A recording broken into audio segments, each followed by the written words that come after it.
Europe 1. Le grand direct des médias, Thomas Joubert. Et maintenant le décryptage de notre expert Jérôme Ivanichenko. On poursuit ce tour d'horizon des programmes des candidats à la présidentielle en matière d'audiovisuel et de télévision. Ce matin, place aux propositions de Nicolas Dupont-Aignan, Jérôme. Oui, la première d'entre elles, extraire le service public des logiques mercantiles, de la course à l'audience pour aller vers plus de pédagogie. Pédagogie, à ne pas confondre. À ne pas confondre, effectivement.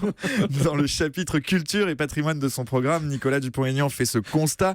Il déplore une forme d'abandon de la puissance publique qui ne cherche plus à imposer quoi que ce soit ni à France Télévisions ni à Radio France. C'est valable selon lui en matière de qualité éditoriale ou de soutien à la création française. Et il n'est pas tendre dans ses critiques, mais il a des réponses, notamment en prenant exemple sur ce qui se passe chez nos voisins. Il cite le cas de la BBC qui propose régulièrement des adaptations des grands classiques de la littérature britannique. France Télévisions devrait s'inspirer de ce modèle. C'est ce qu'il demandera au service public s'il est élu président. À France 2 en particulier, qui devra diffuser au moins une fois par mois une œuvre du répertoire classique français en prime time. L'objectif est double. Le premier, c'est assurer la transmission de la culture chez les citoyens avec des émissions ambitieuses produites en partenariat avec les institutions culturelles françaises. Et le second, c'est produire des contenus qui permettront de diffuser la grandeur de la France à l'étranger. C'est ce qu'ambitionne Nicolas Dupont-Aignan. D'ailleurs, sur ce registre, il va encore plus loin puisqu'il appelle à la création d'un média de la francophonie qui ferait, je cite, résonner la culture française sur les satellites du monde entier. Alors pour les chaînes privées, il a aussi des idées très claires. Oui, et notamment en matière de publicité. Une fois à l'Élysée, Nicolas Dupont-Aignan ne permettra pas le retour de la pub après 20h sur France Télé, mais il souhaite aussi réguler dans ce domaine pour le privé, notamment dans les programmes destinés à la jeunesse. C'est même la première mesure qu'il prendrait en matière d'audiovisuel, la suppression pure et simple de la pub avant, pendant et après les émissions pour enfants. Pour lui, il faut arrêter d'aliéner, d'intoxiquer les cerveaux du jeune public. Selon lui, c'est le rôle de l'État d'agir en la matière. Pour y parvenir, il se dit prêt à engager un bras de fer avec les lobbies, avec les chaînes et avec les annonceurs.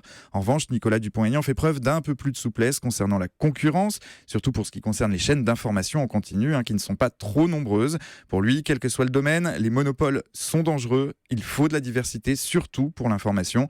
Enfin, on imagine qu'une fois à l'Élysée, il exigera du CSA une modification des règles sur le pluralisme en période de campagne électorale. On se souvient de sa colère quand TF1 ne l'avait pas invité dans le débat organisé le 20 mars dernier entre ceux qu'on appelle les 5 grands candidats. Une non-invitation qui l'avait conduit à quitter le plateau du 20h d'Audrey Crespo-Marin. Mais en matière de télévision, Nicolas Dupont-Aignan, lui, a des goûts très affirmés. Oui, c'est un véritable télévore, tout à fait assumé, plutôt adepte du replay que des diffusions en linéaire, faute de temps.